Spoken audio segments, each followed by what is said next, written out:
अगर आपके एप्लीकेशन पे 1000 डाउनलोड्स हो, 1,00,000 डाउनलोड्स हो या फिर 1 करोड़ डाउनलोड्स हो, ये मैटर नहीं करता है क्योंकि फिर भी आप पैसा नहीं कमा पाओगे क्योंकि आपका ECPM ही लो है। यस, ECPM यानी कि effective cost per mile, and ये one of the most critical metric होता है किसी भी एड नेटवर्क प्लेटफॉर्म का, और यही डिटरमाइन करता है कि आप कितना पैसा कमाने वाले हो। 1000 ऐड जो शो हुआ आपके एप्लीकेशन में, उसका आपको कितना पैसा मिलेगा। तो चलिए बात करते हैं ECPM अगर आपका लो है तो उसको कैसे फिक्स कर देते हैं, क्योंकि 100 में से 90 लोग का ECPM कम ही रहता है। 10% लोग को ही पता है कि एक्चुअल में आप ECPM कैसे बढ़ा सकते हो।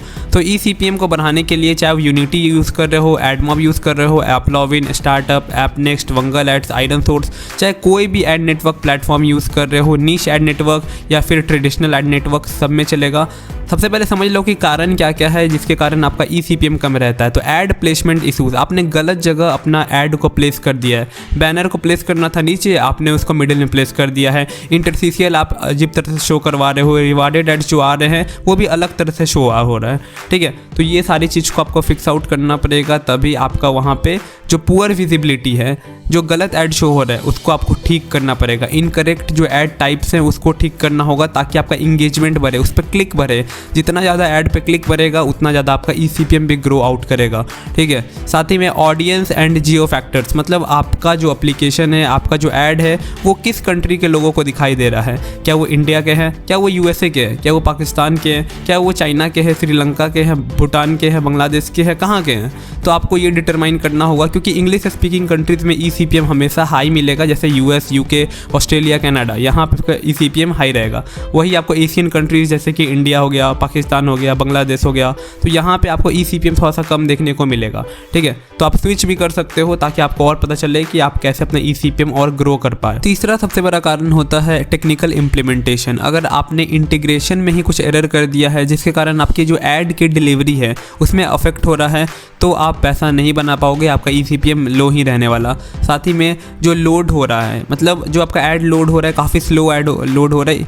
ये पता है क्यों होता है? जब आप SDK पुराना वाला डाल देते हो, सिस्टम डेवलपमेंट किट हमेशा आप लेटेस्ट यूज़ कीजिए, जिसके कारण आपका लेटेस्ट ऐड शो होगा एंड हाई क्वालिटी के ऐड आएंगे और आपका ऐड का परफॉर्मेंस भी बढ़ जाएगा। ऑप्टिमाइज़ करना है आपको अपने ऐड प्लेसमेंट को, तो आपको AB टेस्ट करना है। AB टेस्ट यानी कि A चलेगा या फिर B चलेगा। और ये जो AB टेस्टिंग है ना, आपको ये रिलीज़ करने के बाद ही पता चलेगा। रिलीज़ करने के बाद मतलब आपका एप्लीकेशन एक बार लाइव हो रहा है तभी आपको पता चलेगा कि या तो A वाला ऐड अच्छा चल रहा है या तो B वाला ऐड चल रहा है, और जो बेटर चल रहा है उसी को आपको प्रमोट करना है, उसी को ऐड लगाना है। ठीक है, कॉन्टेक्सचुअल रिलेवेंस आपको देखना पड़ेगा, जैसे कि आप कैसे एड्स को मैच करो। यहाँ पे बेसिकली बात किया गया है मीडिएशन करने का, बिडिंग करने का, तो वो भी आप कर सकते हो। यूज़र एक्सपीरियंस, कोई भी यूज़र एक्सपीरियंस ख़राब नहीं होना चाहिए। जैसे कि बहुत सारे लोग टास्क अर्निंग में बैनर लगा देते हैं, गेम एप्लीकेशन में बैनर लगा देते हैं, जबकि वो बिल्कुल रेलिवेंट नहीं है। प्लीज़ इस बात को समझो। उसके साथ साथ आपको स्मार्ट प्लेसमेंट करना है, जहाँ पे आपको यूज़र के बिहेवियर के अनुसार उसको ऐड दिखाना है, और ये आपको ज़्यादा नहीं करना, ये खुद यूनिटी एड्स करेगा। जो आप ऐड नेटवर्क यूज़ करो ना, वो करेगा। आपको प्रॉपरली उसको सब ये देना है, प्रॉम्प्ट देना है। प्रॉम्प्ट मतलब उसको सब कुछ अच्छे से समझाना है। ठीक है, साथ ही में कैसे समझाना है ये सब मैं बता दूंगा। बहुत सारे लोग को लगता है कि जो ऐड यूनिटी दिखा रहा है उसी से हम लोग पैसा कमाएंगे। ये आप इतना कर करके एक्सपीरियंस लेके आपको ये सब समझ में आने वाला है। ठीक है, उसके लिए आप लोग कांटेक्ट कर सकते हो। हम लोग एप्लीकेशन के ऐड से रिलेटेड भी बहुत सारे कंसल्टेंसी देते हैं। एप्लीकेशन डेवलपमेंट, वेबसाइट डेवलपमेंट तो करते ही हैं। साथ ही में improve audience quality and add targeting और रीटारगेटिंग दोनों का बात किया गया है, लेकिन टारगेटिंग पे मैं आऊँगा कि जो आप टारगेट कर रहे हो यूज़र को, तो वहाँ पे अच्छे ऐड शो हो। साथ ही में जियो ऑप्टिमाइजेशन हो, मतलब कि बहुत सारे लोगों को उसमें दिखाई they all around the globe, ताकि आपका ECPM ऑलरेडी ग्रो हो।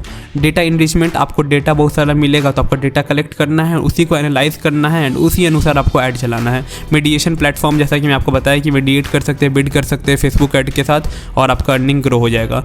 साथ ही में मैक्सिमाइज़ करना है ECPM, तो आपको अपना ऑप्टिमाइज़ करना पड़ेगा, मॉनिटर करना पड़ेगा और इम्प्रूव आपको करते रहना है। इम्प्रूव क्या करना है? बेसिकली आपका जो ऐड का क्वालिटी है उसी को इम्प्रूव करने की बात कही गई है। साथ ही में डायग्नोज करना है कि आपका रूट कॉज क्या है कि आपका ECPM कम आ रहा है, क्योंकि डिफरेंट एप्लीकेशन के लिए डिफरेंट ECPM रहता है, और वो लोग क्या गलती कर रहे हैं वो आपको खुद चेकआउट करना पड़ेगा। आप अपना एप्लीकेशन भेज सकते हो, उसका स्क्रीनशॉट डैशबोर्ड का भेज सकते हो, हम लोग खुद डायग्नोज करके बता देंगे कि हाँ ECPM इतना कम क्यों आ रहा है। ठीक है, कॉन्टैक्ट कर सकते हो, डिस्क्रिप्शन बॉक्स में नंबर दे दिया हूँ, क्योंकि एक बार अगर आप मेरे से कंसल्टेंसी ले लोगे तो आप भी पूरा एक्सपर्ट बन जाओगे कि हाँ कैसे अपना रेवेन्यू को हाई करना है, साथ ही में आपको ग्रोथ सस्टेनेबल मिलेगा। ठीक है, सो कॉन्टैक्ट अस। Thank you.